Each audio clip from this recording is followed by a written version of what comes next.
राधे राधे दोस्तों, कैसे हैं आप सब। दोस्तों कुछ दिनों से चैनल पे जो है वीडियो नहीं आ रही थी। मैं जो है अयोध्या गया हुआ था विद फैमिली। हो सकता है आप लोगों को कुछ स्टोरीज वगैरह में आपने देखा हो, ठीक है। बट ठीक है, बैक टू द वर्क। दोस्तों आज हम लोग डिस्कस करने वाले हैं कि रिसेंटली भारतीय रेलवे कुछ ट्रेनों को उसने सुपर फास्ट से हटा करके नॉर्मल जो हमारी मेल एक्सप्रेस होती है उस कैटेगरी में शिफ्ट किया है। और पिछले कुछ समय से साल दर साल हम ये पैटर्न फॉलो करते आ रहे हैं कि लगातार ट्रेनों को जो है सुपरफास्ट कैटेगरी से हटा करके नॉर्मल में रखा जाता है, ठीक है। वीडियो बनाने का आइडिया कहाँ से आया, हमारे एक व्यूअर ने कमेंट में पूछा। इनका नाम है विशाल वर्मा। ये लिखते हैं, many of the superfast category train have been converted to express train category in recent month Indian railways. जहाँ इन्होंने कुछ एग्जाम्पल भी दिए। Can you explain the reason behind this change in Indian railway.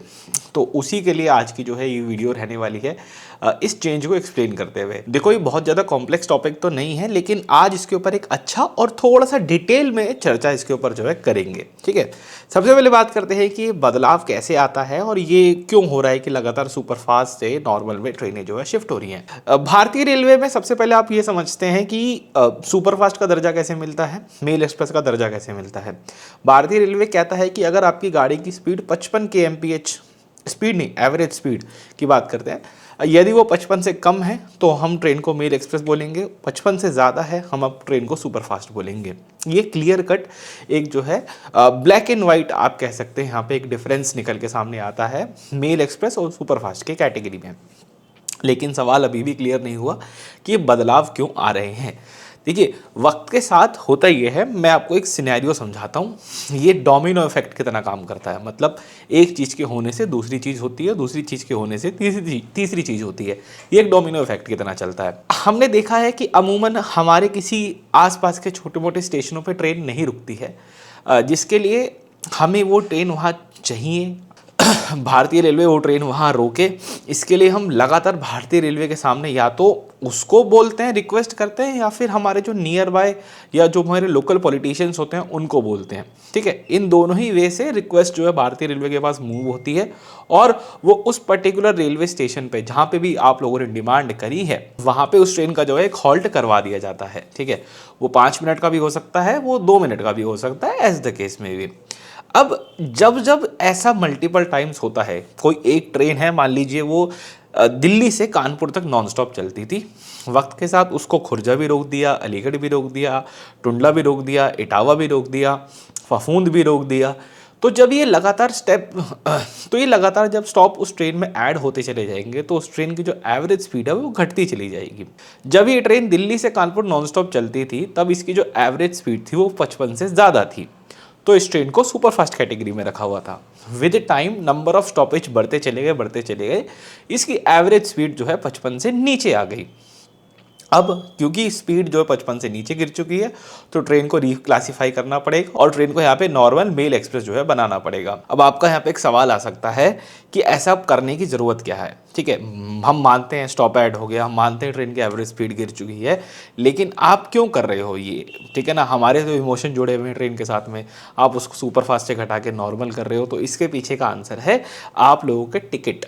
जब आप ट्रेन में ticket book कराते हैं, रिजर्वेशन बुक करते हैं ट्रेन में, तो एक सुपरफास्ट चार्जेस आपसे जो है लिए जाते हैं। मतलब सुपरफास्ट गाड़ी में ट्रैवल करने के एक सुपरफास्ट चार्जेस आपसे लिए जाते हैं जो कि 20 रुपये के आसपास जो है होते हैं। एक ऐसी ट्रेन में ट्रैवल कर रहे हैं जिसकी एवरेज स्पीड 55 नहीं है एक्चुअली में, लेकिन वो ऑन पेपर सुपरफास्ट है और वो 20 रुपये आपको दिए जा रहे हैं। तो कल को आप रेलवे के ऊपर केस भी तो डालेंगे ना जा करके। हो सकता है आप कंज्यूमर कोर्ट में केस डाल दें, हो सकता है आप एक मतलब मीडिया में आज के समय में तो बहुत ज़्यादा एक्सपोज्ड है, वहाँ आप कुछ ना कुछ चला दें। तो रेलवे अपने आप को मतलब अपना गर्दन पकड़ने का मौका नहीं देना चाहता आपको, जिसके कारण ये चीज़ जो है करी जाती है, ठीक है। अच्छा अब देखिए जो लगातार ट्रेनों के स्टॉपेज दिए जाते हैं इससे समस्या क्या खड़ी होती है कि ट्रेन ओवरऑल बहुत स्लो हो जाती है वक्त के साथ। एक दो स्टॉप से ऐसा नहीं होगा, प्लीज़ मान के चलो, एक दो स्टॉप से ऐसा नहीं होगा, लेकिन वक्त के साथ ऐसा होता है। जैसे कि एग्जांपल लेते हैं पुरुषोत्तम एक्सप्रेस का। पुरुषोत्तम एक्सप्रेस में मैंने जब पहली बार जर्नी करी थी साल 2019 में, पहली बार जब मैंने जर्नी करी थी, भाई मज़ा आ गया था इस गाड़ी के अंदर। मतलब मेरे को ये फील नहीं हो रहा था कि मैं किसी सुपर फास्ट ट्रेन में ट्रैवल कर रहा हूँ। वो अपने आप में ट्रेन एक राजधानी वाली फीलिंग देती है, चाहे वो उसका खाना हो, चाहे वो उसकी प्रायोरिटी हो।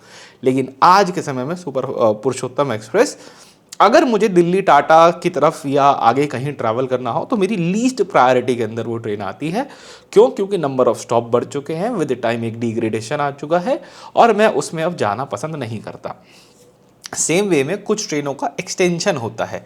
जैसे एग्जांपल, एक ट्रेन है जो कि मान के चलते हैं कि दिल्ली से लेके कानपुर तक चल रही थी, अभी के लिए ये एग्जांपल लेते हैं। उस ट्रेन को उठा के इन्होंने क्या करा, लखनऊ या फिर बाराबंकी तक एक्सटेंड कर दिया, करेक्ट।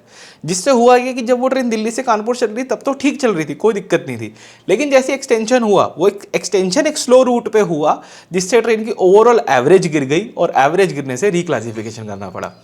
ये बात अगर समझ में नहीं आई है तो उस वीडियो को पॉज करके पीछे जाके सुन लो थोड़ा सा, क्योंकि यहाँ एक छोटी सी इंपॉर्टेंट चीज़ थी कि रिक्लासिफिकेशन करने के दो वे हो सकते हैं। नंबर ऑफ स्टॉप बढ़ते चले गए या फिर ट्रेन का एक्सटेंशन ऐसा हुआ वो एक स्लो रूट पे हो गया, जिससे ओवरऑल एवरेज गिर गई और हमको रिक्लासीफाई करना पड़ा।